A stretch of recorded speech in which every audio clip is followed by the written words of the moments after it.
J'aime la présence de Dieu. Napenda uwepo ya Mungu. Quand la présence de Dieu est là, Wakati uwepo ya Mungu iko, tu ne seras pas déçu. hawatakukosea. Amen. Amen. Tu entreras KO ici Unaingia hapa mwenye et kuvunjika tu sortiras OK. na utatoka mwenye kuendeana. Amen. Amen. Je bénis l'Éternel, mon Dieu, cet après-midi Nabariki wa milele Mungu wangu jioni pour la grâce qu'il m'a faite. kwa neema yenye ananipewa, Il m'a donné la vie, ananipatia uzima, il m'a donné la santé, ananipatia afya, il m'a donné la force ananipa nguvu de me tenir devant son peuple. kusimama mbele ya taifa Si yake. c'était sa grâce, Kama tu ikwe neema je yake, n'allais pas me tenir devant vous. sikupase kusimama mbele Je yenu. reconnais sa grâce. Natambua neema Que yake, son nom soit loué.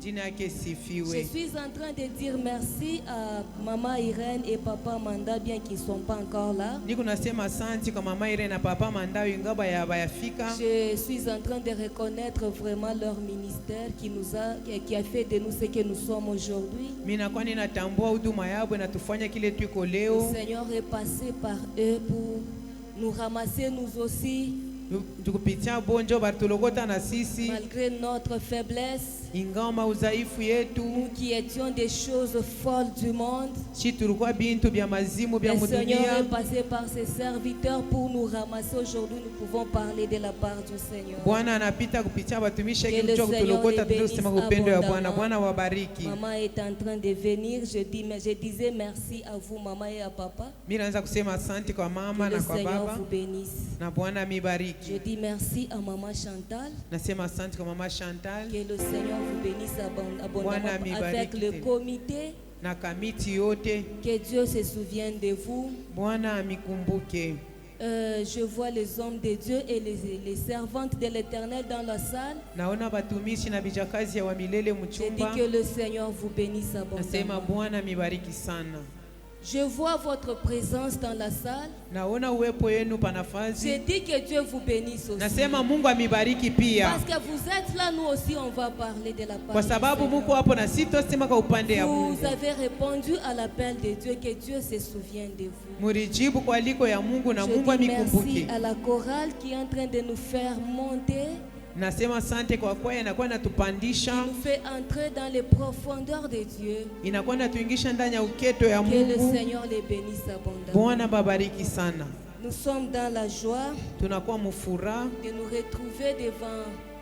de nous retrouver dans la présence de Dieu dans cette 5e édition ya kujikuta muwepo ya Mungu kui mwaka ya 5 des femmes dynamiques. ya bamama banguvu. Bien-aimés, depuis un certain temps, kuna kwa confinement, kuna kwa corona. Unaona ile temps ya confinement, kuna mtu alijua kasema kanisa itarudiana. Du temps de confinement, personne ne pouvait se reconnaître qu'on pouvait revenir à l'église. Je ne sais pas s'il y a quelqu'un qui pensait encore qu'on pouvait se retrouver comme ça un jour. Mishijue kama kumuntu anaanza kufikira sasa siku moja Mais tunajikuta tena seul le hivi. Seigneur le savait. Lakini Bwana peke ndio Et alijua. aujourd'hui, nous sommes dans la joie de nous retrouver encore dans sa présence. Na leo tunakuwa mfuraha kujikuta tena Bien-aimé, le muwepo Seigneur yake. est merveilleux. Bwana ni mwema. Nous avons notre thème, Tunakuwa na kishina yetu, un thème très merveilleux et très puissant. kishina mwa mzuri na ya nguvu. Le thème qui dit: Ile kishina inasema et Dieu a choisi des choses folles du monde pour Mungu, confondre les sages. Dieu a choisi les choses folles du monde pour confondre Mungu les sages. alichakula bintu vya mazimu mu dunia njoo kufurusha vya hekima. Des choses faibles pour confondre les fortes. Bintu bizaifu njoo kufurusha vya nguvu. Les choses qui sont viles, Bintu binakuwa vya les ovyo. choses qu'on méprise, Bintu banabeula. les choses qui ne sont pas, Bintu abiko pour confondre celles qui sont. njoo ya kufurusha bile biko. Bien-aimé, si ta présence, si tu peux être ici ce soir, Mupenda kama uwepo yako na siku hapa c'est jioni. parce que le Seigneur a pris la résolution d'amener la confusion quelque part. Nazanya se Bwana bea mupanga upeleka mufuruko fasi fulani. Parce que le Seigneur est passé quelque part. Kwa sababu Bwana alipita fasi fulani. Le Seigneur est parti passer là où les gens ne devaient pas passer. Bwana renda kupita pale banta bakuwezi Le kupita. Seigneur est passé là où les ministres ne pouvaient pas passer. Bwana anapita kule wazira bakuwezi Le kupita. Seigneur est passé là où les nobles ne pouvait pas passer. Bwana anapita kule bantu ba heshima Et bakwezi il est kupita. parti chercher quelque chose là-bas. Na nenda kutafuta kitu moya Quelque kule. chose qui était méprisable. Kitu moya kilikuwa kinye kupeuliwa. Quelque chose qui n'avait pas de forme. Kitu moya kilikuwa na mfano. Et il a donné la forme. Na analeta mfano. Et tout cela pour confondre la sagesse du monde. Ile yote njoo kufurusha hekima ya Que dunia. le Seigneur vous bénisse. Bwana mibariki. Muko tellement timide. Tellement muko babariti. Amen. Amen. Est-ce qu'il y a quelqu'un qui est fâché? Eti kuna kwa mtu pa nafasi na mwenye kushirika. Si vous n'êtes pas fâché, acclamez d'abord pour Kama le Seigneur. mushirike mupige kwanza mikono juu ya Bwana. Que le Seigneur soit loué. Bwana asifiwe. Lisons d'abord la parole de Dieu. Tusome kwanza neno ya Nous Mungu. sommes dans 1 Corinthiens chapitre 1. Tunakuwa mwa Korinto wa kwanza sura ya kwanza. Je vais commencer par le verset 17, je descends jusqu'au verset 29. Mitaanza kumustari wa 17 mpaka 29. Je lis au nom de Jésus. Tasoma mujina la Yesu. Ce n'est pas pour baptiser que Christ m'a envoyé. C'est pour annoncer l'évangile et cela mes excuses. Ce n'est pas pour baptiser que Christ m'a envoyé. C'est pour annoncer l'évangile et cela sans la sagesse du langage afin que la croix de Christ ne soit pas rendue vaine. Car la prédication de la croix est une folie pour ceux qui périssent, mais pour nous qui sommes sauvés, elle est une puissance de Dieu. Aussi est-il écrit, je détruirai la sagesse des sages et j'anéantirai l'intelligence des intelligents. Où est le sage? Où est le scribe? Où est le disputeur de ce siècle? Dieu n'a-t-il pas convaincu de folie la sagesse du monde? Car puisque le monde, avec sa sagesse, n'a point connu Dieu dans la sagesse de Dieu, il a plu à Dieu de sauver les croyants par la folie de la prédication. Les Juifs demandent des miracles et les Grecs cherchent la sagesse. Nous prêchons Christ crucifié, scandale pour les Juifs et folie pour les païens, mais puissance de Dieu et sagesse de Dieu pour ceux qui sont appelés tant Juifs que Grecs. Car la folie de Dieu est plus sage que les hommes et la faiblesse de Dieu est plus forte que les hommes. Considérez, frères, que parmi vous qui avez été appelés, il n'y a ni beaucoup de sages selon la chair, ni beaucoup de puissants, ni beaucoup de nobles. Mais Dieu a choisi les choses folles du monde pour confondre les sages. Dieu a choisi les choses faibles du monde pour confondre les fortes. Et Dieu a choisi les choses viles du monde et celles qu'on méprise, celles qui ne sont point pour réduire à néant celles qui sont, afin que nulle chair ne se glorifie devant Dieu. Amen. Amen. Que le Seigneur vous bénisse. Bwana mibariki. Lisons encore quelque chose. Tusome tena kitu ingine. Prenons Ézéchiel chapitre 16. Tubebe Ezekieli 16.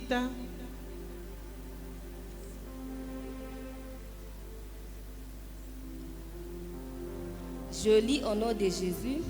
C'est une longue lecture, mais je vais lire quelque chose. La Bible dit, la parole de l'Éternel me fit adresser en ces mots. Fils de l'homme, fais connaître à Jérusalem ses abominations.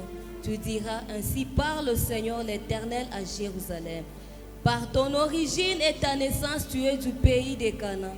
Ton père était un Amoréen et ta mère une Étienne. À ta naissance, au jour où tu naquis, ton nombril n'a pas été coupé, tu n'as pas été lavé dans l'eau pour être purifié, tu n'as pas été frotté avec du sel, tu n'as pas été enveloppé dans des langes. Nul n'a porté sur toi un regard de pitié pour te faire une seule de ces choses par compassion pour toi. Mais tu as été jeté dans les champs les jours de ta naissance parce qu'on avait horreur de toi. Je passais près de toi, je t'ai aperçu baigné dans ton sang, et je t'ai dit, vis dans ton sang, je t'ai dit, vis dans ton sang. Je t'ai multiplié par 10 milliers, comme les herbes des champs, et tu pris de l'accroissement, tu grandis, tu devins d'une beauté parfaite, tes seins se formèrent, ta chevelure se développa, mais tu étais nu, entièrement nu. Je passais près de toi, je te regardais et voici, ton temps était là, le temps des amours. J'étendis sur toi le pan de ma robe, je couvris ta nudité, je t'ai juré fidélité, je fis alliance avec toi et dit le Seigneur l'Éternel et tu fis à moi. Je t'ai lavé dans l'eau et je t'ai lavé dans l'eau, je fis disparaître le sang qui était sur toi et j'ai toigné avec l'huile. Je t'ai donné des vêtements brodés et une chaussure de peau teinte en bleu. Je t'ai ceigni de fin lin et je t'ai couvri de soie. Je t'ai paré d'ornements, j'ai mis des bracelets à tes mains, un collier à ton cou. J'ai mis un anneau à ton nez, des pendants à tes oreilles et une couronne magnifique sur ta tête. Ainsi tu fus paré d'or et d'argent et tu fus vêtu de fin lin, de soie et d'étoffes brodées. La fleur de farine, le miel et l'huile furent ta nourriture. Tu étais d'une beauté accomplie, digne de la royauté. Et ta renommée se répandit parmi les nations à cause de ta beauté, car elle était parfaite grâce à l'éclat dont je t'avais orné, dit le Seigneur l'Éternel. Je lis 22. Au milieu de tes abominations et de tes prostitutions, tu t'es pas souvenu du temps de ta jeunesse, lorsque tu étais nu, entièrement nu et baigné dans ton sang. Amen. Amen. Nous lisons Jean chapitre 1. Tunasoma Yohana sura ya kwanza.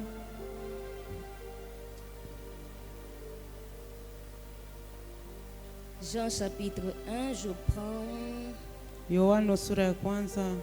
Je commence par 15, le verset 15, la Bible dit Naanzia ceci. mstari wa 15. Jean lui a rendu témoignage et s'est écrié, c'est celui dont j'ai dit, celui qui vient après moi m'a précédé, car il était avant moi.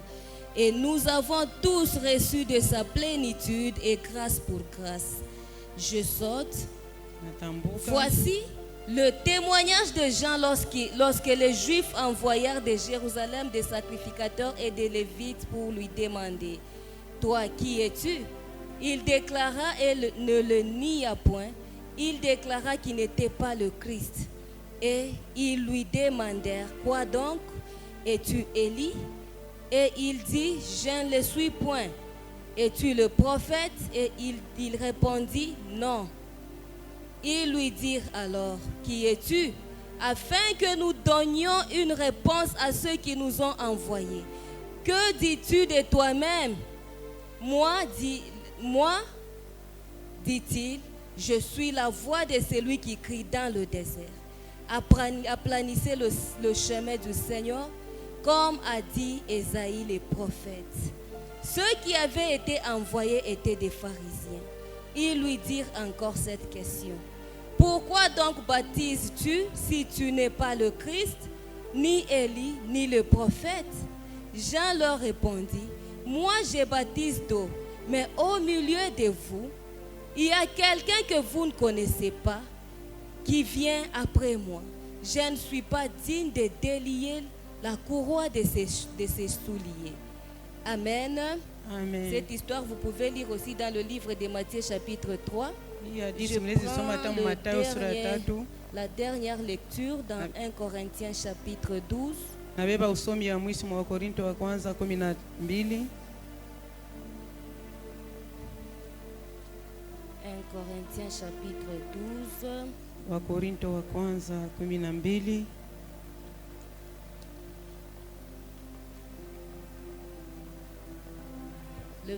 Je prends le verset 22. Mstari wa Je vais 22. arriver jusqu'à 25. Je lis au nom de Jésus. Amen. Mais bien plutôt, les membres du corps qui paraissent être les plus faibles sont nécessaires. Et ceux que nous estimons être les moins honorables du corps, nous les entourons d'un plus grand honneur. Ainsi, nos membres les moins honnêtes reçoivent le plus d'honneur, tandis que ceux qui sont honnêtes n'en ont pas besoin. Dieu a disposé le corps de manière à donner plus d'honneur à ceux qui en manquaient, afin qu'il n'y ait pas de division dans le corps, mais que les membres aient également soin les uns des autres. Vous pouvez lire aussi 2 Corinthiens chapitre 4 verset 7.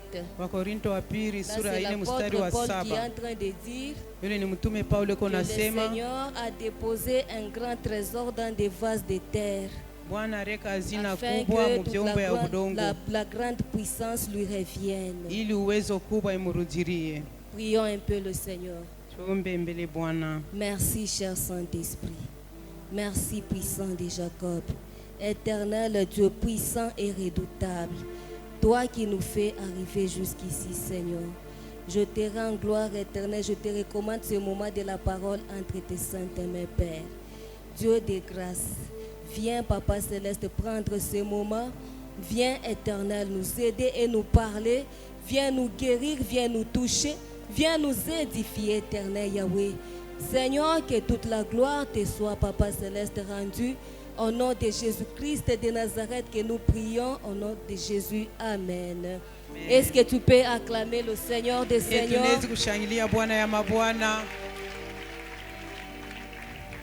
Que le Seigneur soit loué. C'est depuis hier que nous avons commencé avec ce thème. Maman nous a parlé là-dessus. Et nous avons été abondamment bénis. Et encore aujourd'hui, le Seigneur continue à nous bénir. Amen. Amen. Avant de commencer, je voulais définir quelque chose. Je voulais définir un peu la folie. Majimu, la folie. J'ai lu ça dans le dictionnaire français. Le dictionnaire français nous dit que la folie, c'est un acte déraisonnable. Amen. Amen. Un acte, donc quelqu'un qui pose un acte déraisonnable. Nous continuons. La folie, c'est un dérèglement mental. Ok. La folie, c'est une démence. C'est ma tout démence. Amen. Amen. Démence, définir Ivi. La démence est définie. Je crois que Maman Chantal Ashtanibisha. La démence est un trouble mental grave caractérisé par une détérioration des fonctions intellectuelles. Asema démence inakuwa ni mfuruko mkichwa ile inaosha akili ya mtu haitumiki. Démence ni malari. Njo pale mi se Maman Chantal Ashtani contredire. C'est une maladie. Elle a accepté que c'est ça. Donc c'est une maladie qui est caractérisée par un trouble mental très grave, qui est accompagné par une détérioration des fonctions intellectuelles.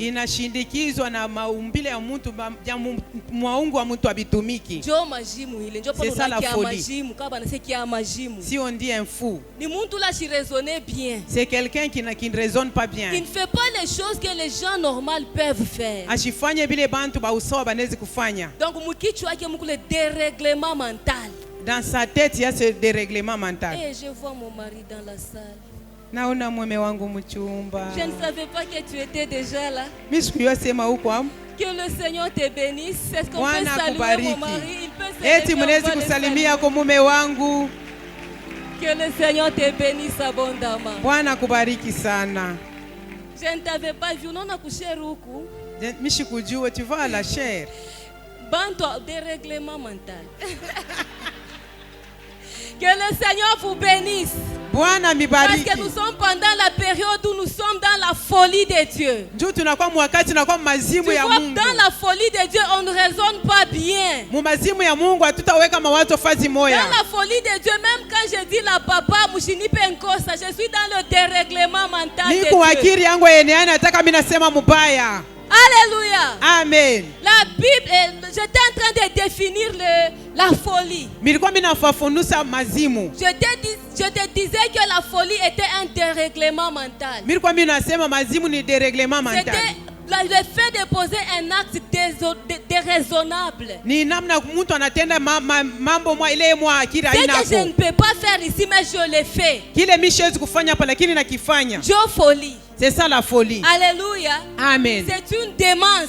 Inakuwa ni démence. C'est ça la folie. Ndio mazimu. Une maladie Magonjwa qui est caractérisée ile inaonesha par un trouble mental grave, mvuruko kabisa mkichwa ya nguvu, qui est caractérisée par une détérioration, ni kusema kuharibisha, kuharibika. Inashindikizwa na mahali yote ya Akili bumuntu. inaharibika. L'intelligence Les détruite. fonctions intellectuelles sont abîmées, sont détruites. Akili yote ya bumuntu isha kuharibiwa. C'est pourquoi les fous font des choses que les hommes ne peuvent pas Alléluia. faire. Amen. Bien-aimé, le Seigneur est très grand. Wapendwa, Mungu ni Le mkubwa. Seigneur est très puissant. Mungu ni wa uwezo. Le Seigneur est amour. Mungu ni mapendo. Bien-aimé dans le Seigneur. Wapendwa katika La Bwana. Bible nous dit, Biblia inasema notre Dieu, Mungu wetu il part chercher des choses folles. anaenda kubeba bintu vya Dans le mazimu Tukubantu. tel que nous sommes des Donc hommes. il part trouver des fous et des folles. Anaenda kubeba mazimu Les wanaume gens na qui ont des wanawake. dérèglements mentaux. Bale bantu wabana na akili ya Les gens qui ne kueneana. raisonnent pas bien. Bale bantu akili yabo isha Les gens kupotea. qui ne vivent pas comme tout le monde. Bantu abaishi sa bantu Les bote. gens qui vivent dans les saletés. Bantu bako naishi Les kuchafu. gens qui vivent dans la poussière. Bantu bako naishi mu mavumbi. Les gens qui ne sont rien. Bantu babule. Des personnes qui ne peuvent rien donner à d'autres. Bantu abezi kuleta kintu Mais le kubengine. Seigneur part là-bas. Lakini Bwana anaenda Il kule tire des gens là de la folie. anabatosha bantu mwile Et il mazimu vient avec ces gens-là. na anakuya na bale Il bantu vient les placer devant la chair. anakuwa kubaweka mbele Et ya ces mimbari personnes-là commencent à dire quelque chose au peuple de Dieu. na bale bantu wanasema kintu Ces kupande ya personnes Mungu. commencent à dire quelque chose au noble. Bale bantu wanasema bintu Ces kupande wa personnes kuheshimiwa. commencent à communiquer quelque chose aux personnes qui ont beaucoup étudié. Bantu wanaanza kutambukisha ku bantu bale Il n'y a bajifunza que Dieu qui sana. peut faire ça. Ni paka Mungu ndio anaweza kufanya Bien-aimé, vile. c'est Dieu qui est passé là où tu étais. Ni paka Mungu alipita pale ulikuya. Là où peut-être moi je ne pouvais pas passer. Saa zingine mimi sikuweza hata kupita pale. Unaona, quand nous vous regardons là, Kama tunamiangalia hivi, vous êtes bien habillés. musha kuvala mzuri, Muko muma veste, vous êtes dans des vestes, bien posé. musha kala Nous mzuri. croyons que njo vile unekalaka na njo vile ulikuyaka. Nous pensons que c'est comme ça que tu as Mais toujours toi-même, été tu sais même à que l'aise. là où le Seigneur t'a tiré. Lakini kama unaangalia kule Là où Bwana le alikutosha, Seigneur était parti te chercher. kule Bwana anaenda kukutafuta Afin que tu mettes la veste aujourd'hui. ili uvale ngochi leo. Oh my Kenta. Je sens les dieux qui partent chercher des choses folles aujourd'hui. Nashikia ule Mungu anaenda Je kutafuta sens vitu ya les dieux mazimu qui partent leo. là où les personnes ne peuvent pas partir. Nashikia Mungu anaenda kule bantu Je abezi kwenda. sens le Seigneur qui descend dans la faiblesse d'une personne Nashikia ule Mungu anashika muudhaifu pour ya aller en mtu tirer la force. juu ya kwenda kumpatia nguvu. Bien-aimé dans le Seigneur, Wapenda katika ne Bwana. te néglige pas là où tu es. Hapana kujibeula pale wiko. Écoute, je commence mon message. Sikia mimi naanza mjumbe Nous yangu. venons de lire dans 1 Corinthiens. Hii tunatoa somo wa Korinto wa kwanza. L'apôtre Paul est en train de dire ceci. Mtume Paulo anasema hivi. Ce n'est pas pour baptiser que Christ m'a envoyé. Haina njoo kubatiza, Kristo Il m'a alinituma. envoyé pour annoncer l'évangile. Alinituma njoo kuwatangaza Et injili. quand je suis venu annoncer l'évangile, Na wakati nilikuwa kutangaza ce injili, n'était pas avec la sagesse du langage. haikukuwa na hekima ya kujua Afin kusema que la croix de Christ ne soit pas rendue vaine. ili msalaba wa Kristo ashikoneshe ya bure. Alléluia. Amen. Il dit ceci. Anasema hivi. Pourquoi je ne suis pas venu annoncer avec la sagesse du langage? Njoo nini shikuwa kutangaza na hekima ya Dieu vile a kusema. dit Kwa sababu Mungu Moi, alisema je n'ai en tiré la sagesse des sages. Je détruirai l'intelligence des intelligents. La Bible continue en disant que le monde avec sa sagesse n'a point connu la sagesse de Dieu. N'a point connu la sagesse de Dieu. Dans la sagesse de Dieu. C'est alors qu'il a plu à Dieu de sauver les croyants par la folie de la prédication. Alléluia. Amen. Les Juifs demandent des miracles. Les Grecs demandent la sagesse. Et nous prêchons Christ. Et Christ crucifié. Kristo ule alitundikwa. Ule Kristo alitundikwa. C'est un scandale pour les Juifs. Inakuwa mshangao kwa Wakristo. C'est une folie pour les païens. Na mazimu juu ya bapagano. Pour nous qui sommes sauvés. Elle est une puissance de Dieu. Inakuwa nguvu ya Mungu. Écoute-moi, j'ajoute ceci. Unishikie nyongeze hivi. Toujours l'apôtre Paul qui est en train de dire. Ni paka mtume Paulo konasema. Mie huyu. Je n'ai pas honte de la prédication. Mishina na haya mahubiri. Je n'ai pas honte de la prédication. Mishina haya mahubiri. Parce que la prédication de la croix. Kwa sababu mahubiri ya msalaba. Elle peut être la folie pour ceux qui périssent. Inaweza kuwa mazimu ya wale ambao wanapotea. Mais c'est le salut de quiconque croit. Lakini wokovu ya wote anaamini. Alléluia. Amen. La prédication, mahubiri, c'est le salut de quiconque croit. Ni wokovu ya yeyote anaamini. Bien-aimé dans le Seigneur. Wapenda katika Bwana. Vous savez quoi? Munajua nini? Tu vois? Unaona? Pendant le temps de Paul là, wakati ya Paulo, il y avait des scribes. Kulikuwa bandishi. Il y avait des pharisiens. Kulikuwa bafarisayo. Il y avait des grecs. Kulikuwa bayunani. Nous disons que Paul est en train de parler aux Corinthiens. Unasema Paulo konasema kwa Korinto. Vous savez les Corinthiens. La Bible dit que c'était des gens qui passaient leur temps à écouter. Ilikuwa ni watu wanapitisha wakati hapo mkusikia. À écouter des nouvelles. Kusikia habari. À suivre des enseignements. Kuishi mafundisho. À chercher la sagesse du monde. Kutafuta hekima ya dunia. Normalement il faut ceci. Kutafuta ya kawaida na bidii hiki. Il faut cela. Kawaida na bidii kile. Pour faire ça nous devons faire d'abord ça. Kufanya hiki na bidii tufanye hiki. La sagesse des hommes. Hekima ya watu. Les Juifs Mayahudi voulaient les miracles. Balipenda miujiza. Pour croire au Seigneur. Njoo kumwaminia Bwana. Pour croire que le Messie était déjà venu. Pour Messia shakuya. C'était pas un Messie crucifié. Ile Messia ukutunjikiwa. C'est de la façon dont Christ était venu.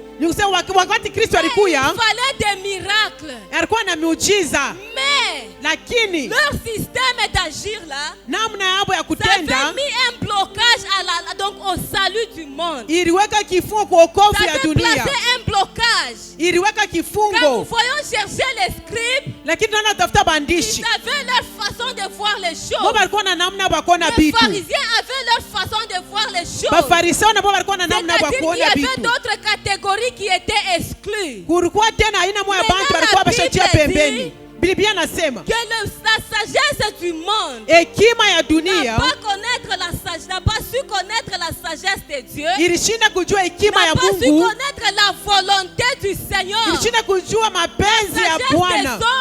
Ile hekima ya bantu n'entre pas dans la volonté de Dieu. Aingie mapenzi ya Mungu. Dieu est en train de chercher le salut de quiconque. Ndio tafuta wokovu ya Mungu yote. Sauver tout le monde. Mungu mwenye kupenda kuokoa bantu bote. Le Seigneur voulait toucher tout le monde. Bwana alipenda kugusa bantu bote. Ils étaient limités dans des choses et des rites. Lakini alishimamia pa bintu bebu. La Bible dit ndio kwa maana Biblia nasema quand Dieu a regardé cela, wakati Mungu aliangalia ile, il a plu à Dieu ilimpendeza Mungu de sauver les croyants ya kuokoa par waamini la folie de la prédication. Mumazimu ya mahubiri. Cette folie de la prédication. Mupendele mazimu ya mahubiri. C'est-à-dire que Mungu ni kusema Dieu anaacha mbele kuwaza bien. Il a cessé de bien raisonner. Le Seigneur laisse de bien raisonner. Bwana anaacha kuwaza mzuri. Le Seigneur laisse de mettre les choses en ordre. Bwana anaacha bintu bila vya kuheshimiwa. Le Seigneur laisse de suivre la hiérarchie.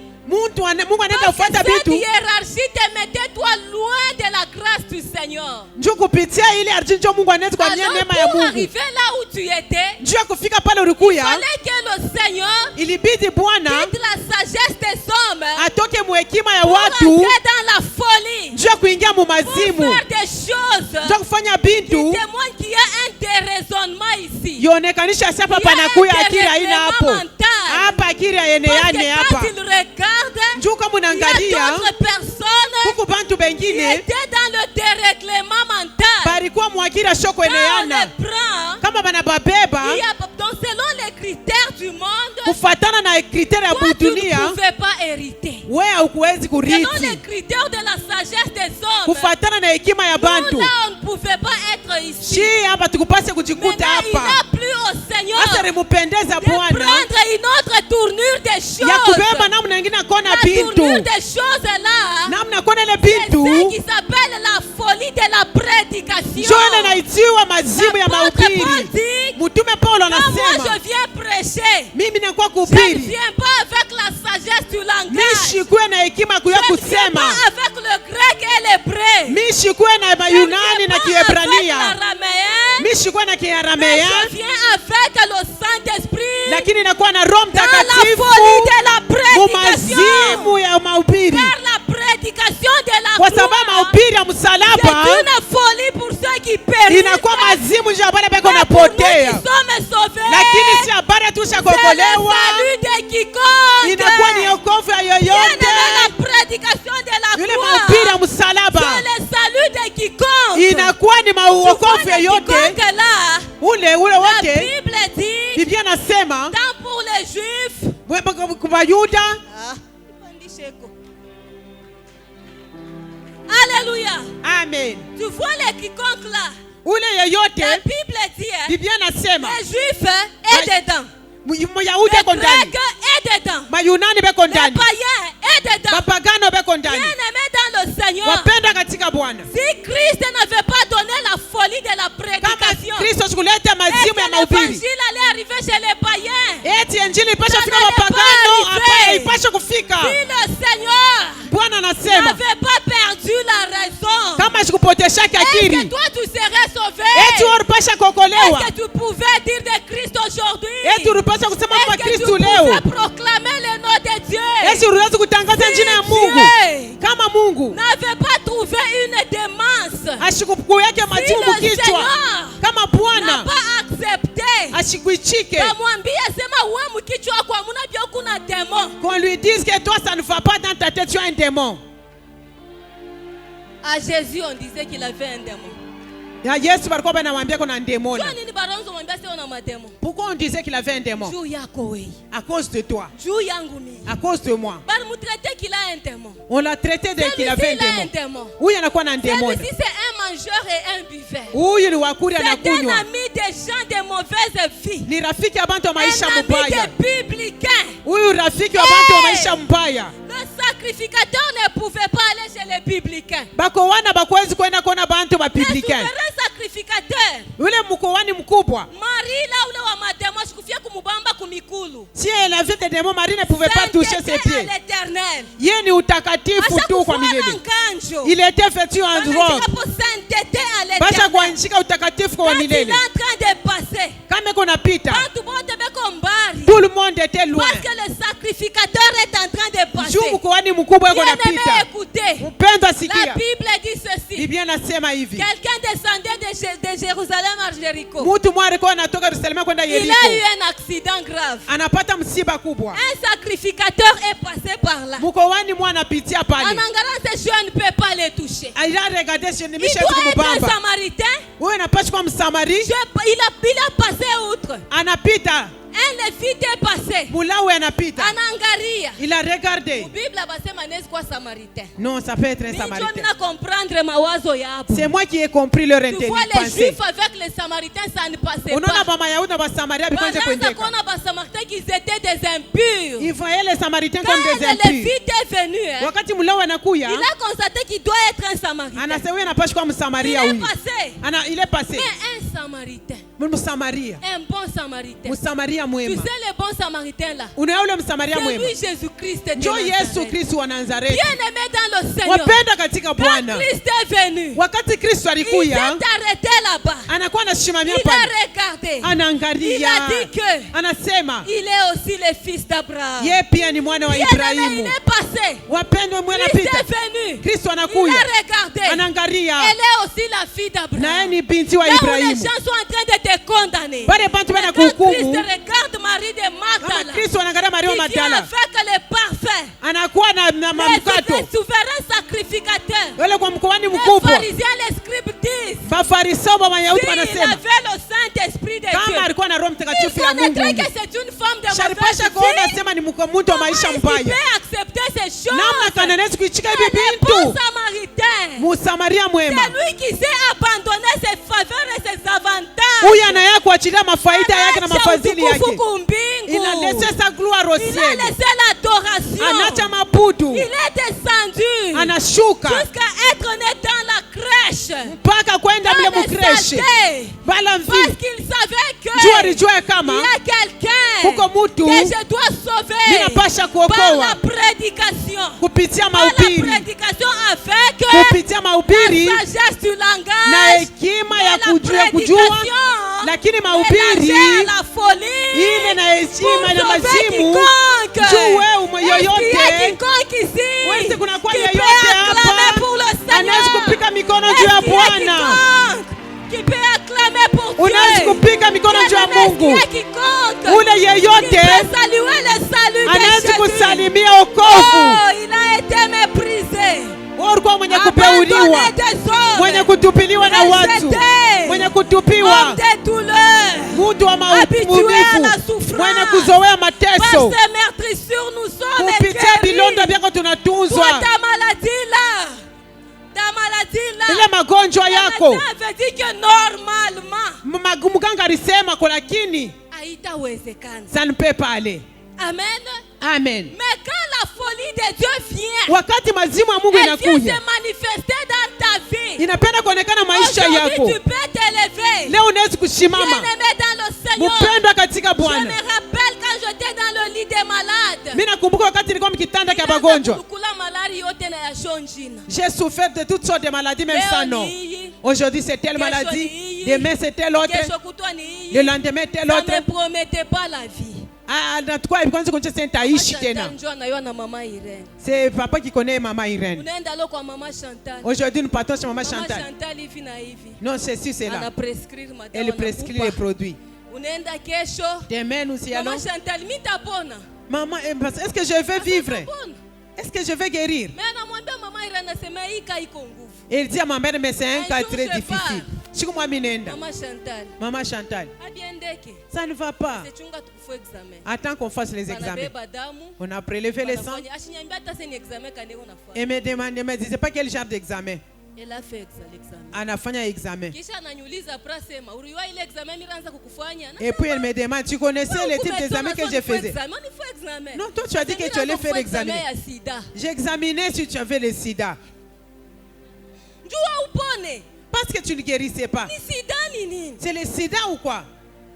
Après on a trouvé que haina ta sida. Et puis elle a trouvé que ce n'était même pas ça. Ninaenda tena siku nyingine. Je suis reparti un autre jour. Chantal, mitapona. Maman Chantal, est-ce que je vais guérir? Nibini nashikia ni binini. C'est que je sens qu'est-ce qui ne va pas. Ananiambia ce sont les effets du médicament. Anasema non, non, ni matokeo ya dawa. Biote. Tout le tout. Bien-aimé. Dans fois malade kama nafia kuisha ingine inaanza. Upendo, à chaque fois quand une maladie prétend vers la fin, une autre revient, recommence. Ile yenye ile barinipimia sida inafia sasa kuanza kupumzika, mimi naanza kuvimba. L'autre maladie là qui a fait comme si qui voulait se terminer, alors j'ai commencé à enfler. Tu te réveilles le matin là, tu es enflé. Tu vois ma petite main telle qu'elle est, c'était vraiment très grand. Même le doigt. Je suis reparti maman Chantal. Avec cette transformation, c'est toujours l'effet des médicaments. Là, elle ne m'avait pas répondu. Elle m'a regardé.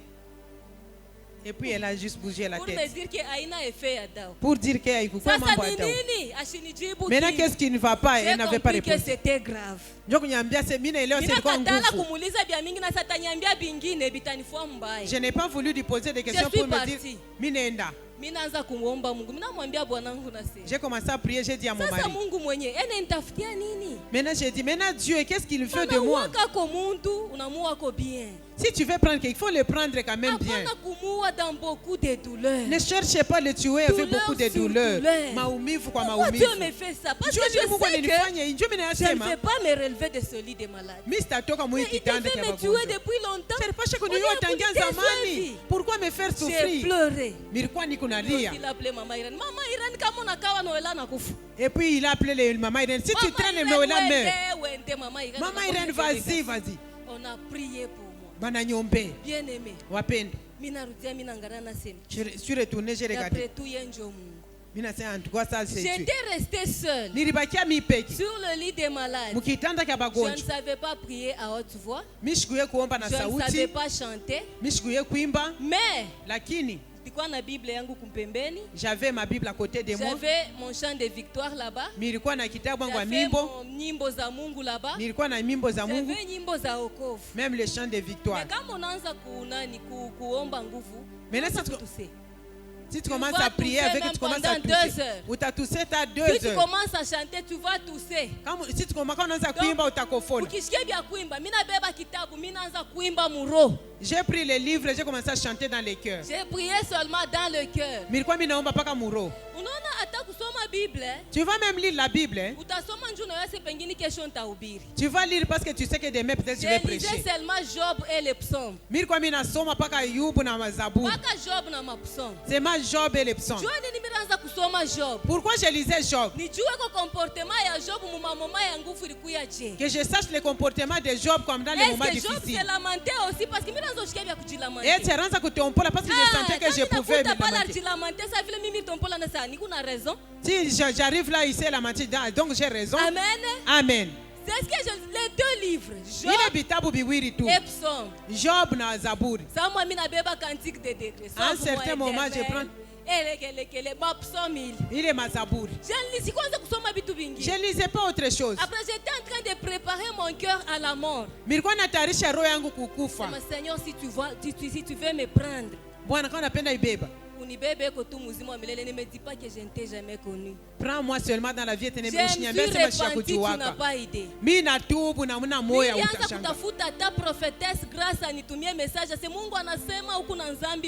Je cherchais même comment envoyer un message par le prophète pour dire que tu as des péchés. Si je me suis retrouvé devant vous aujourd'hui, je commence à regarder celui qui est parti là-bas. Là où je ne pouvais pas chanter, là où je ne pouvais pas prier, là où je parlais seulement avec le cœur, il y a quelqu'un qui est descendu là-bas. Il y a quelqu'un qui a manifesté sa folie pour aller me tirer de là, pour me mettre ici aujourd'hui. Et je suis en train de te parler. Écoutez, bien-aimé, Dieu dans sa folie, il peut aller là où tout le monde ne peut pas aller. Il peut passer chez toi, bien-aimé. Écoutez par la folie de la prédication. Il est parti chercher quelqu'un de quelque part. Cette personne-là, il a surgi comme ça. Il a commencé à prêcher. Il n'avait même pas l'église. Il a commencé à prêcher. Répentez-vous car le royaume des cieux est proche. Répentez-vous car le royaume des cieux est proche. La Bible dit ceci. Cet homme-là, c'était Jean-Baptiste. Quand il a commencé à prêcher, les pharisiens et les scribes se sont levés. Les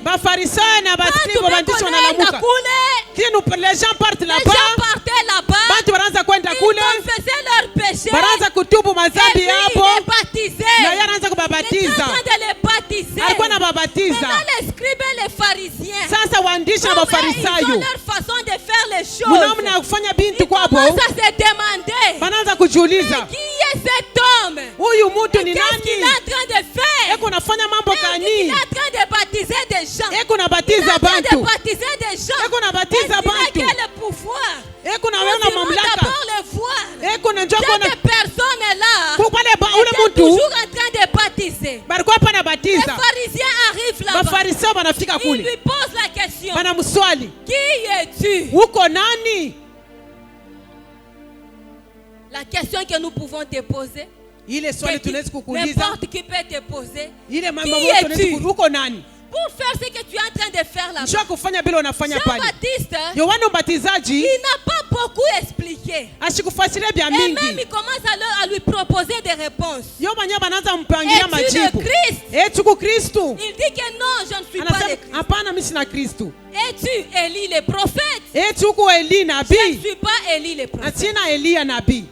Es-tu Uko un des prophètes? mmoja wa Il dit que je wanabii. ne suis même pas un prophète. Mimi sina hata nabii Tu n'es lwangu. pas Christ, Hauna Kristo, tu n'es pas Élie, hauna tu Elia, n'es pas prophète. hauna nabii. Mais que tu dis de toi-même? Sasa wewe mwenyewe unasema uko Qui nani? es-tu? Uko nani? Bien-aimé dans le Seigneur, Wapenda katika Bwana. regarde dans ta vie. Angalia J'ai maisha commencé yako. à comprendre avec le Saint-Esprit. Mimi naanza kuelewa pamoja na Roho Mtakatifu. Jean-Baptiste, Yohana il Mbatizaji a pris les mots Christ. alibeba ile tamko Il Kristo. se mesure Anajipima dans le nayo. rang de Christ. Anajipima Il nayo. voit que je ne suis pas digne. Anaangalia mimi Moi, sistahili. je ne suis pas digne. Mimi Après, je ne sistahili. suis pas Christ. Kisha mimi La sina Kristo. Bible dit que Biblia nasema il n'a pas nié son identité. Il ashikukatala a kitambulisho déclaré que yake. je ne suis pas le Christ. Alitangaza sema mimi sina Tu es Kristo. Élie. Uko Elia. Entre dans les critères d'Élie. Anaangalia mwili Elia Jean-Baptiste yuko. regarde. Anaangalia. Il dit que moi, je ne suis pas Ase Élie. mimi sina Tout ce Elia. qu'Élie a fait là, Vyote Elia je ne peux pas alifanya. le faire ici. Mimi sina Je ne suis bifanya hapa. pas Élie. Mimi sina longo Elia. Il a continué. Anaendelea. Et tous les prophètes, Tuko il nabii. regarde parmi les rangs des prophètes. Anaangalia kati ya Il ne se manabii. retrouve pas. Il Ashijikutepo. ne se retrouve pas. Ashikujikutepo. Maintenant, il dit, Sasa toi, anasema. tu n'es personne. Sasa una mtu. Bien-aimé, Dieu, Mpendo wa il Mungu choisit les choses anachakulaka qui ne bintu sont pas bila pour binako confondre les choses qui juu ya sont. kufurusha bila bintu Il y bikwako. avait le nom Christ, Kulikuwa ntamko il y Kristo, avait le nom d'Élie, il y Kulikuwa avait tamko le nom Elia, des prophètes. Arrête Mais kubeba partout nabii. tous ces noms, nafasi yote utakuya. Jean-Baptiste n'a pas trouvé la place. Yohana Mbatizaji Donc il tupate n'avait fashi. pas de nom. Son Achukue na nom njina. ne figurait pas. Na njina Les kaikukuye choses qui ne epo. sont pas. Bila bintu abinako Anashinda hata kutaya seni ku Jean-Baptiste. il n'a pas su dire qu'il était même Jean-Baptiste. Anashinda hata kutaya njina babake. Il n'a pas su même citer Quand le nom nous de son regardons père. le père de Kama Jean-Baptiste, tunaangalia baba wa Yohana il était un Mbatizaji. sacrificateur. Alikuwa Quand nous mkoani. voyons la mère de Jean-Baptiste, Lakini tunaona mama wa elle Yohana était la fille Mbatizaji. de la maison d'Aaron. Alikuwa Mais binti wa nyumba ya quand Haruni. Jean-Baptiste se regarde, Wakati Yohana il Mbatizaji dit que même anajiangalia, dans le rang du nom de mon ye père, ashikujiona hata pafuata moi, kwanza je ne kuheshimiwa. figure pas. Asa mishi napo. Anashinda hata kutaya se babangu ni Zakari. Il n'a pas su Quand même tu citer pour dire que son regardes ta père était vie là, Zacharie. Kwa il naangalia n'y a maisha. pas un nom qui te caractérise. Hakuna ile njia Quand tu regardes inakufananisha. ton identité, Kwa naangalia il n'y kitambulisho a rien yako. qui peut te caractériser. Hakuna kitu inaweza Maintenant, kutambulisha. il donne la réponse. Sasa mnaleta Selon jibu. lui, Yeye jina yangu mie, Mwana, je suis la voix de celui ni qui crie dans kusauti le ya ule désert. eko nasema mujangwa. Sina tena kanisa, Je n'ai même pas sina d'église. tena njina. Je n'ai aucun Quand nom. nataya Jean-Baptiste, Si je disais- abiseme kintu. Jean-Baptiste ça ne dit rien. Haiseme kitu. Mon nom est dit, Jina yangu la nasema voix de celui qui crie dans sauti ya le ule désert. kunatangaza mujangwa. Là où je suis, Pale niko. je n'ai même pas de message Mimi sina hata na à donner au mjumbe peuple de Dieu. ya kuleta Bien kutaifa wa aimé, quand tu Mungu. regardes ta vie, Wapenda kana ngara maisha yako. combien que toi si tu es un grand prédicateur, Unaangalia sio kumhubiri quand tu mkubwa. prends la Bible, Kama unabeba tu Biblia, lis Genèse, unasema tu arrives à mwanzo, l'Apocalypse, kupika tu mwili sens que tu n'as Ufunuo. même pas les messages où t'appuyer. Unaona sasa unataka mjumbe Jean-Baptiste dit, kutegemea.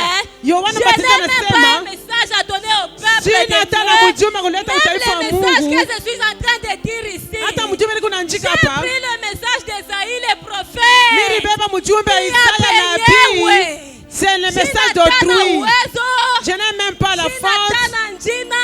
Je n'ai même pas de Sina nom. tena forme. Je n'ai aucune Je suis en forme. train de prêcher Niko na le ubiri. baptême de repentance. Niko mahubiri Ninabeba kwa tu message ya Esaïe. J'ai pris le message d'Esaïe. Kuna waya waya nayo muteze. C'est avec ça que je suis en train d'errer. Unabatiza nayo Je suis en train de baptiser avec les gens. Si tu n'es pas le Christ, wewe una Kristo, si tu n'es pas Élie, kama una Elia, si tu n'es pas les prophètes, kama una nabii, pourquoi est-ce que tu es en train de baptiser? je nini uko unabatiza? Si je suis en train de baptiser, Kama niko unabatiza, c'est parce que la folie de Dieu m'a localisé. sababu mazimu ya Mungu Si je suis en ilinishonda. train de baptiser, Kama niko c'est unabatiza, parce que la folie de Dieu ninjo m'a visité. mazimu ya Mungu Oh, il ilinitembelea. n'a plu au Seigneur Ilimpendeza de Bwana prendre les gens qui n'ont pas de nom, kubeba bantu de basho prendre les manjina, gens qui n'ont pas de forme, kubeba bantu basho prendre hali, les gens vils, kubeba bantu ba les gens ovyo, méprisables, bantu benye les gens qui ne kubeuliwa, sont pas bantu dans abanako, la généalogie. njube beka mkizazi abana ta kizazi.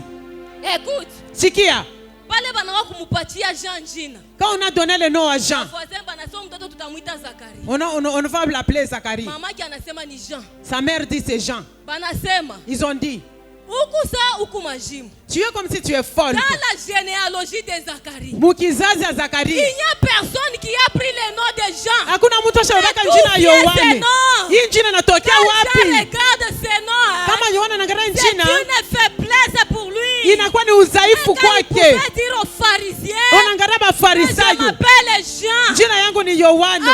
Ah. Ah, Toi, Jean inatokea we ya wapi? Yohana ça provient d'où? Alléluia. Amen. Pour dire que Njoo quand kusema la folie de Dieu vient, mazimu ya ça Mungu prend kama les gens inakuya, sans nom dans la société. inabeba bantu basho Ça jina le fait mkampuni, monter. inabapandisha À partir de- fashi, les gens trouvent des noms. bale bantu wana Ça te prend de manjina. là où tu étais. Kutokea pale Tu étais ulikuya, sans nom. basho Et à jina, partir de toi, kutokea une weye, généalogie peut commencer. kizazi kimwe kinezi kwanza. Alléluia. Amen. Jean s'est regardé. Yohana C'est la aliangalia, folie de Dieu qui m'a localisé. mazimu ya Mungu Bien aimé, la ilinishonta. folie de Dieu va localiser quelqu'un. Napenda au milieu mazimu ya de Mungu nous. itashonta La mtu folie moya. de Dieu va te Mazimu ya localiser. Mungu Vous itakushonta. avez une particularité dans cette convention. Kuna ya C'est upekee que mwila le Seigneur va kongamano. utiliser qui il veut. Mungu anaweza kutumikisha ule Il va les soutirer anapenda. de là où il veut. Ukumtokesha Il kote peut kule te anapenda. ramasser là-bas. Anaweza kulokota Il te kule. montre une grande vision. Anakupotea onyo C'est-à-dire que dans kubwa. cette action, Mwikazi, vous négligez pas. hapana Ne kujibeula. néglige pas. Parce Usijibeule. que la folie de Dieu Juu mazimu ya va te Mungu localiser là où tu es. itakushonta pale La wiko. folie de Dieu Mazimu ya va te Mungu trouver bien-aimé. itakukuta Tu mpendwa. n'as pas de nom. Hauna na Le jina, Seigneur va te donner un nom. Bwana Le atakupatia Seigneur va jina. te donner un nom. Bwana atakupatia Bien-aimé jina. dans le Seigneur. Wapenda katika Bwana. Nous sommes en train de continuer. Unahakikisha. Alléluia. Amen. Que le Seigneur te bénisse. Bwana akubariki. Nous avons lu ceci. Tulisoma hivi. Le Seigneur Dieu, Mungu il parle à Ézéchiel. anasema na Ezekieli. Il s'adresse à Jérusalem. Anasema na Yerusalemu. Ézéchiel dit ainsi parle l'Éternel. Ezekieli anasema Bwana anasema Quand hivi. il me dit d'avertir Jérusalem pour ses abominations. Wakati anaanza kusema Yerusalemu njoo ya mambo yake Dieu mabaya. est en train de dire à Jérusalem, Mungu anasema na Yerusalemu. par ton origine, Kupitia kule ulitoke. tu es du pays de Canaan. Huku wa muichi ya Kanani. Ton père était un Amoréen. Baba yako alikuwa mtu wa Ta More. mère était une Étienne. Mama yako alikuwa À Etienne. ta naissance, Mukuzaliwa il kwako y a eu ceci, kulikuwa il ibi, y a eu cela, kulikuwa il bile, y a eu ça. kulikuwa ibi. Mais Lakini moi, Dieu, mi Mungu je suis passé miripita là où on t'avait jeté. kule barikutupaka. Je t'ai ramassé. Mi nakulokota, Je t'ai dit de vivre dans ton sang. mi nakwambia uishi Tu mudamu as yako. vécu dans ton sang. Uishi Je mudamu suis yako. passé encore. Mi napita Je tena. t'ai multiplié par 10 milliers. Mi nakujumulisha mara Tu kumi. as grandi. Unakoma. Je t'ai formé. Mi nakutunga. Après, je suis passé de nouveau. Kisha mi napita mara Quand je suis ingine. passé de nouveau, Wakati nilipita mara j'ai ingine, constaté que mi natambua ton kama temps était là wakati yako parce que tu ulikuya étais devenu d'une beauté parfaite. njoo ulikuwa na urembo kabisa kwenye Mais yana. une chose, Miona bitu tu étais nu, ulikuwa utupu, complètement ulikuwa nu. utupu kweli. J'ai étendu le pan de ma robe. Mimi nanyolosha upinde ya nguo J'ai yangu, couvert ta nudité. mimi nafinika utupu J'ai yako, continué à t'arranger. mimi naendelea Quand kutengeneza. j'ai continué à t'arranger, Wakati mimi naendelea jusqu'à kukutengeneza, ce que tu es d'une beauté accomplie. mpaka pale unakuwa na urembo wa kwenye yana. Après, Kisha je t'ai orné miri kupamba, j'ai mis des ornements, minaweka mapambo, ceci, cela, minaweka j'ai mis binabile, des colliers. minaweka Après, ta makollie. beauté là s'est répandue, ta renommée s'est répandue. Kisha kavumbi na urembo yako inatembea fazi yote. La vie a commencé. Maisha yako inaanza pale. Alléluia. Amen. La vie a commencé par Maisha là. yako inaanza. Quand nous descendons dans le 22e verset, Wakati tunashuka mu c'est 22e Dieu verset. qui est en train de parler toujours à Jérusalem. Ni Mungu kunasema pa ku La Yerusalemu. Jérusalem que Dieu avait visité. Yule Yerusalema Mungu Dieu est en alipegua. train de dire à Jérusalem Mungu anasema yana Yerusalema que ya kama à un certain temps, wakati mwa fulani, après sa peau, quand il lui était belle, wakati mwa ukisha il kwa a mzuri, commencé à faire quelque chose de mauvais. unaanza kufanya kitu En mwa cha faisant kibaya. ce qui était de mauvais, Mkufanya bila ilikuwa maintenant bibaya, Dieu est en train de la reprocher. hasa Mungu C'est anakuwa que kuna quand tu mfoke. as multiplié tes abominations, Wakati ulijumulisha au maubaya milieu yako, de tes abominations là, kati ya ile maubaya yako, toi là, weye tu ne t'es pas souvenu au kukumbuke que tu étais nu, ya kama ulikuwa utupu, entièrement nu. ulikuwa wewe Tu wote as utupu. oublié complètement que tu étais nu. Unasahau wewe wote sasa ulikuwa utupu. Alléluia. Amen. Nous n'assanjons pas message yangu inanzi. Je vois comme si c'est là que mon message commence. Amen. Amen. Wananyekaka pa nguvu.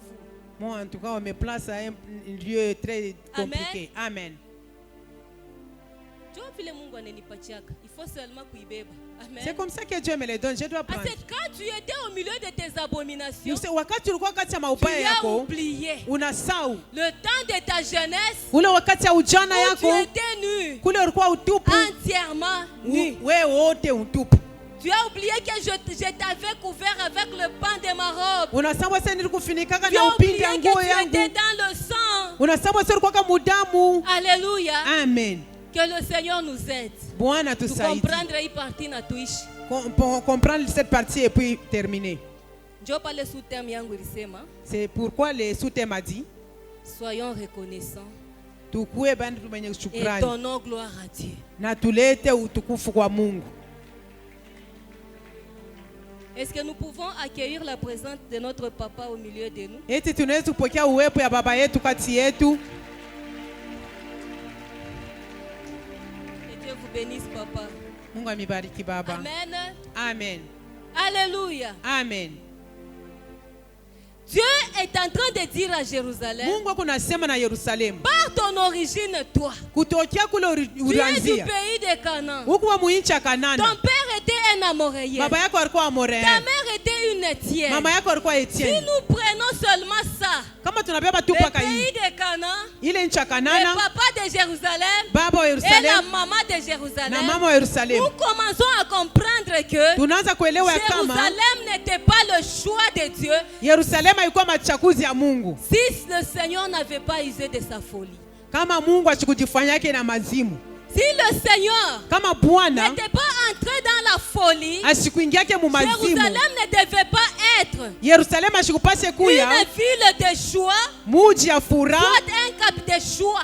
fazi moya ya furaha. Ya machakuzi ya kuchakula choix Okay, fazi Amen. moya ya machaguzi.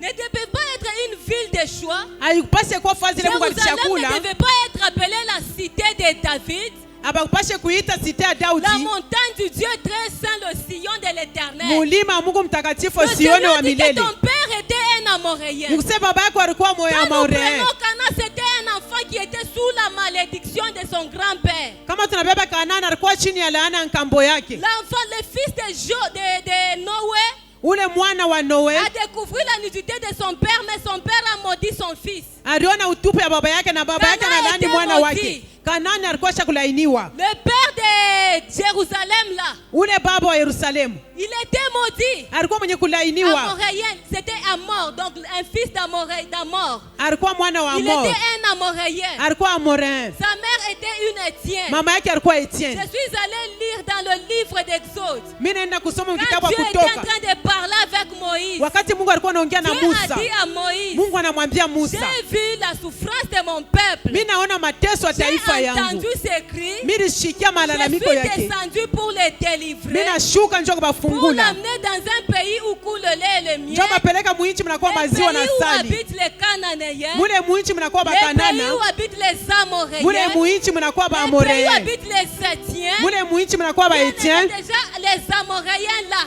Bale Le Baamoréen Seigneur bapendwa. ne les voulait pas, il devait les les chasser du pays. Bale bantu walipasha kubatosha muinchi. Là. Bale ba Etienne. Le Seigneur les avait arrachés même le pays. Bwana alikuwa banyanganya hata Si inchi. je dois suivre tes origines. Kama mimi napasha kufuata chemu yako. yako. Le choix pour que j'y amène mon peuple à moi. Wewe unafanya ulete taifa la Ibrahimu. Ile taifa takatifu. Ile takatifu yenye kuitiwa na jina yangu. Alors il a commencé à expliquer. Machemu yake bapendwa. Angalia kule mimi nikutosha. Depuis que tu es venu au monde. J'étais dans le champ. Barikutupa mashamba. On t'a même pas arrangé. Aba ukutengeneze hata. On n'a pas coupé ton nombril. Aba ukata hata kitofu. On n'a pas enlevé le sang sur toi. Aba kutosha hata damu kwa mwili yako. Wakati wanakuangalia. Malédiction sur malédiction. Wewe ni laana mulaana. Pendant que je suis en train de parler. Wakati mimi nasema hapa. En train de considérer la famille de là où tu viens. Mimi naangalia jamaa mule unatokea. Considérer de là où Dieu t'a tiré. Uko naangalia kule Bwana Mungu anakutosha. Tu connais ton origine. Wewe muiona yote ya mchemu yako. En train de rappeler à Jérusalem ses origines. Mungu anamrudisha Yerusalemu kwa mchemu yake kupitia chanzo yako. Wewe akupashe kujikuta hapa leo. Akupashe kuya hapa. Bwana anakuwa kuna shangaa. Namna kana Yerusalema. Yule anamuita Mungu Baba. Ule anamtombokea Bwana. Ule kuna ngambo ya damu. Kupitia maukumbusha kule Mungu alimtosha. Wapendwa katika Bwana. Eti hamuna kiburi mule muro yako. Eti hamuna kitu kinaweza kwa kinyume kwa milele ya kutosha kule rukuya. Amen. De telles choses tu ne peux pas clamer. Amen. Amen. Le Seigneur est en train de la reprocher. Bwana anakuwa anamwamkia. J'ai fait beaucoup de choses. Alifanya vitu vya mingi. Je suis arrivé jusqu'à étendre le pan de ma robe. Mimi nafika pa kunyolosha upinde wa kanzo yangu. Ile kuna tofinika haya yako. J'ai couvert ta honte. Nafinika haya yako. Les gens ne pouvaient pas te regarder. Hakuna mtu anaweza kukuangalia. Mpendo katika Bwana. Kama unaangalia kule Mungu anakutosha.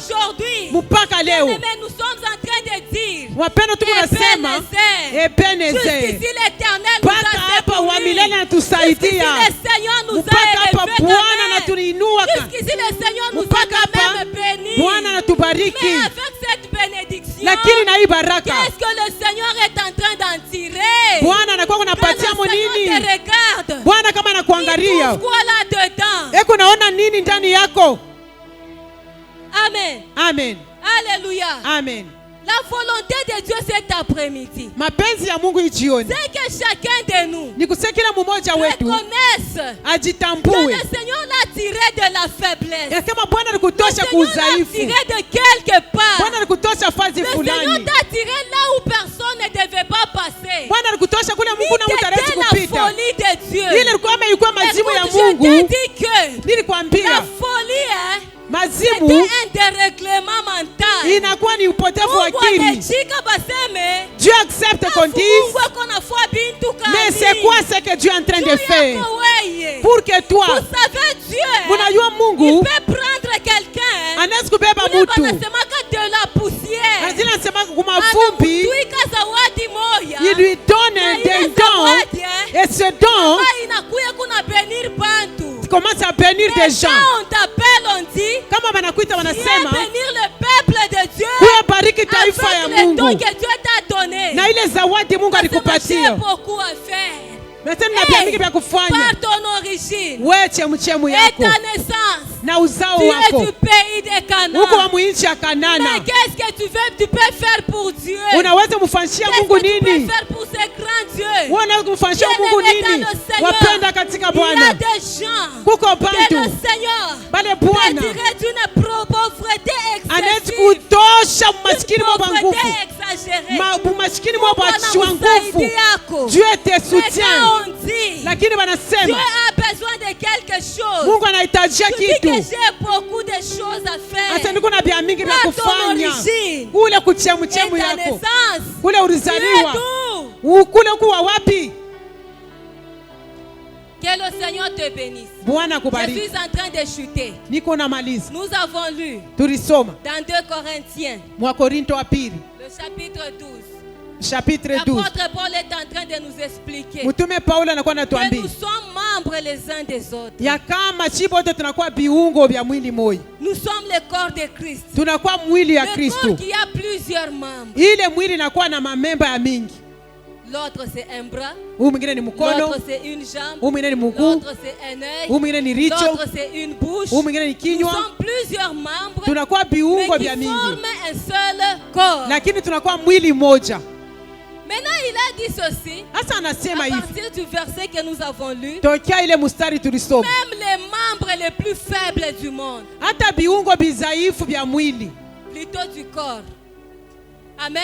Amen. Les membres les plus faibles du corps, hata viungo bizaifu vya mwili ils sont très nécessaires au corps. binakuwa vya mafaa kabisa njoo ya mwili. Après, il continue en disant Kisha que naendelesha vous mkusema, allez constater que mtatambua ya kama les membres là les moins honnêtes, ile viungo bile vya choo onetete. vile abina tu bizuri sana. Amen. Amen. Tuseweka hapo tu bizaifu. Amen. Amen. Les membres Ile viungo les moins honnêtes, bile bizaifu kabisa nous les entourons de grand honneur. tuko na vionesha heshima kabisa. Amen. Amen. C'est ce que l'apôtre dit. Njoo ile mtume Les anasema membres les moins honnêtes. ile viungo vya choo bei. Hapa ndio palo nishikeko bien. Là, j'aimerais que tu m'écoutes très bien. Nous les entourons de plus grand honneur. Tunavipatia heshima kabia minene. Tandis que Ili les plus honnêtes bile benye vya n'en ont heshima pas besoin. bio habihitajie. Qu'est-ce que le Saint-Esprit m'a fait comprendre? Roho Mtakatifu alinielewesha nini? Après, il continue en disant que Kisha niendelesha mkusema c'est que Dieu a disposé les choses comme ça. ni kusema Mungu Il alipanga a bintu disposé vile. les choses que Mungu alitapanga les bintu membres les moins honnêtes, bile viungo bile vya choo les bei, membres là qui sont faibles, plus faibles, bile viungo bizaifu kabisa, qui sont plus vils, vya ovyo, les plus vils, bipateko kavumu ya nguvu sana. que ça ait de la renommée. Alléluia. Amen. Que cela veut dire? Ile inamaanisha nini? C'est-à-dire que Ni kusema là où vous êtes, kule mwiko, si tu crois, si tu sens que kama unasikia tout le kama monde est en train de t'acclamer, bantu bote wanakupikia mikono, je ne sais pas si je vais choquer quelqu'un. mishiwe kama Tu mitavurusha es mtu. moins honnête. Wewe unakuwa wa chini, Comme mzaifu. Sema unakuwa tu mzaifu. mzaifu. Ndio langage ya bien. Unaona haifai kushirikisha batumishi ba Mungu. Mais c'est le message de Dieu. Amen. Amen. Les membres, quand tu vois que Kama unaona tout kama le monde t'acclame, bantu bote tout wanakupikia le monde mikono, a envie de t'acclamer. bantu bote wanapenda En kupikia fait, mikono, je sais. mule Il wansema ne t'acclame pas parce que tu es toi. abakupikia mikono Il njoo t'acclame weye. à cause de ce que Dieu a déposé en Beo toi. nakupikia mikono njoo ya kile Mungu aliweka ndani Alléluia. yako. Amen. Donc quand toi tu t'élèves, Kama tout le unasimama, monde commence bantu bote wanaanza kupiga mikono. Unabitabiri. Jua tu kama es les membres les moins honnêtes du corps. unakuwa kiumbe C'est kizaifu comme cha ça Dieu a mwili. disposé les choses. Njoko vile Mungu alipanga Bible vitu. dit Biblia nasema Que Dieu a fait des choses que Mungu alifanya de vitu façon que les membres les moins honnêtes, ile viungo vya les membres les shopei, plus fils, vile viungo que vya nous ovyo puissions les entourer d'une tuvizunguke na grande mapendo na heshima. considération. Qu'ils soient entourés Ile tunapaswa d'un kuzungukwa grand honneur. na Ne heshima. crois pas que Usijania quand on kama t'acclame trop, kama wewe anakupigia ushakuelewa mikono. na pana. No, tu es Je ne suis pas là pour comfortable. vous choquer. Ile napenda Je suis là pour vous faire kumifurusha. comprendre la pensée de Dieu. Napenda kumielewesha wazo ya Bien-aimé, Mungu. Dieu fait que Wapendwa, Mungu nous anapenda retournions un peu dans nos origines. turudie kwanza Que kule tu te regardes tulitokea, un peu. uchangalie Le kwanza Seigneur t'a tiré d'où? ase Mungu alikutosha Bien-aimé, wapi. kama unasimama, Jana mesi tupate watu tenir wote debout. wanasema il fallait ukuye Tout le hapo. monde peut dire non, il fallait que Si tu tu sois n'avais là. pas été là, Kama ukukuye cette eko. convention allait se passer Hii comment? kongamano inapaswa kufanyika namna Bien-aimé, sache gani? que Yu Mungu jua quand le kama Seigneur t'a regardé, kama Bwana il anakuangalia. te voit que toi tu es le plus vil du monde. Yeye anakuona sio unakuwa mdhaifu. Il fait que Yeye anapenda akupeko kazawadi. qu'il te donne le don Yeye ili upandeko. que tu es Que tu sois ukuyeko d'une beauté parfaite. ukuwe na buzuri ba kueneana Afin que ili qu'il n'y ait pas de division dans le corps de Christ. kushikwe kugawanya kati ya mwili ya Ainsi nous Kristu. autres là, Na sisi qui bengine sommes les hapa membres les moins honnêtes, tunakuwa ile viungo nous regardons vizaifu la gloire de Dieu. kama tunaangalia Que le utukufu Mungu, Bwana aliweka ile mapendo ili le Seigneur a pris Bwana anabeba un grand trésor, hazina il l'a kubwa, déposé aliweka dans un vase de terre. mu vyombo ya bulongo. Vyombo vya bulongo. Alléluia. Amen. La Bible dit Biblia que nasema dans une grande maison, munyumba il y munene a plusieurs choses. munakuwa Il y bintu a mingi, plusieurs vases. munakuwa Il y mavyombo a des mingi, vases en or, munakuwa il y mavyombo ya a des vases dhahabu, en argent, munakuwa il y mavyombo a des ya vases fedha, en bois, munakuwa il y a mavyombo aussi ya des mbao, vases de terre. munakuwa na vyombo ya Il y en bulongo. a toujours dans la maison de Dieu. Yote nakuwa paka munyumba ya Mungu. Le Mungu Seigneur fait que Bwana anafanya or iku or. Haina besoin na bayaklame juu iku or. l'or n'a pas besoin qu'on la campe c'est de l'or. Mais le vase en terre, c'est ce vase-là qui a besoin qu'on puisse l'honorer. Le vase, il est à Boulongo, c'est toi et moi. Le vase en terre, c'est toi et moi. Que Dieu est en train de visiter ce soir. Il est comme à Boulongo. Parmi les vases de terre. Il n'a quoi, il est vase le Seigneur est en train de chercher un cœur. Wapenda Bwana anatafuta Il roho. dit que moi là, Anaweza kusema mie je suis huyu un vase de terre. niko vyombo cha bulongo. Mie huyu Je ne suis pas un vase d'honneur. mishikuwa ile vyombo ya Dieu te heshima. regarde. Kama Il nakuangalia faut que tu es un vase de terre. anakuona na kwa ile Que ta vyombo ya bulongo conscience na mzamiri retourne à yako tes origines. ya machemuchemu Tu yako. dis, ni t'étais le Seigneur. Unaweza kusema Où Bwana, serais-je aujourd'hui? nilipasha kuya Ni wapi t'étais Dieu. kama ikukwe Mungu? Que serais-je aujourd'hui? Nilipasha kuya Bien-aimé, wapi si ce n'était pas Dieu, mpendo kama ikukwe tu étais Mungu? passé là où tu étais. Kama alipita pale Maana likuya, nitakukuyua qui wewe. pouvait te connaître Kama toi? Mungu Si Dieu ashikupiteko n'est pas Ule passé famille yenu ya balozi. dans ta famille de Kama sorciers, kukuriaka zamani. on t'aurait déjà bouffé. Bien-aimé, kama Mpendwa, Mungu ashikupiteko. kama Mungu ashikupi, Dieu n'est pas passé par là. Dans ta famille des impudiques, tu ne te retrouverais pas au mariage. Mpendwa, tunapasha upitwa mwile majamaa bakuabudu sanamu, hatukupashe kuhubiri leo. Njoo kwa maana ile vyombo ya bulongo, ile vyombo ya bulongo, Biblia nasema Mungu wetu alichakula bintu bizaifu, bintu bila binako, njoo ya kufurusha bintu bila bikwako, njuu ili kukwe mwili atama isika mkujitukuza. Nani anaweza kujitukuza? Ni alijitukuza ndani ya Bwana. Njoo kwa wana mbatizaji, bana muswali, wewe uko Kristu, mimi jina langu Kristu. Wewe uko nabii, mimi jina nabii. Uko nani? Niko sauti ule natangaza mchangwa. Mimi sina kuwa na muntu. Njoo nini kuna batiza? Tuko Kristu. Pourquoi unabatiza njoo nini? Que c'est Christ qui devait baptiser. Ni Kristo ndiye alipaswa ubatize.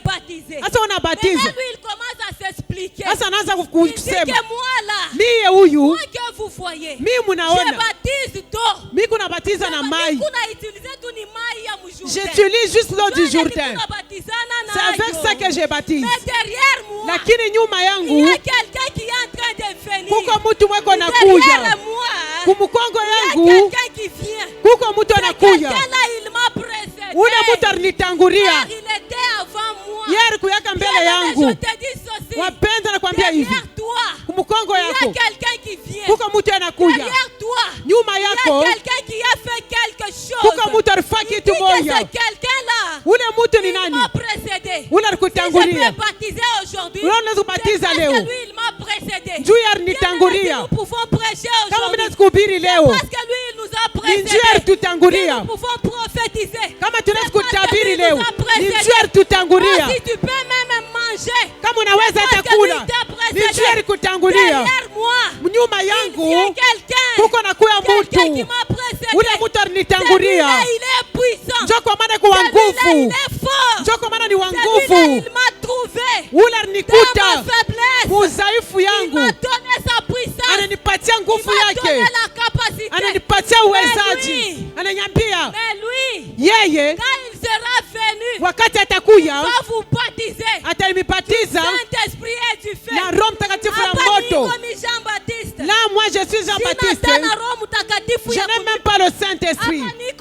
Là que je suis, je n'ai même pas la puissance à te donner. Mais vile niko hapa, ninaona njoo pitana na kesho. Nyuma yangu, puko mtu alinitangulia. Acclame le Seigneur. Shangilia Bwana. Bien-aimé, derrière moi, nyuma yangu mpendo, kuko mtu alinitangulia, kuko mtu alikuwa mbele yangu. Ule mtu ni wa nguvu, ule mtu ni wa nguvu. Yohana Mbatizaji, nilikuwa pale, misheza hata kufungula makamba. Je ne peux même pas m'agenouiller. Je ne peux même pas délier les lacets de ses chaussures. Vile kwa wanguvu. Leo mkanisa mbele ya Mungu, Jean-Baptiste est en train de dire, Yohana Mbatizaji kunasema, mie huyu je ne suis même pas digne de porter sistahili hata. Je ne suis même pas digne de porter ses souliers. Mistahili hata kuvaa bilato yake. Alléluia. Amen. Je ne suis même pas digne de porter ses souliers. Sistahili hata nivaa bilato yake.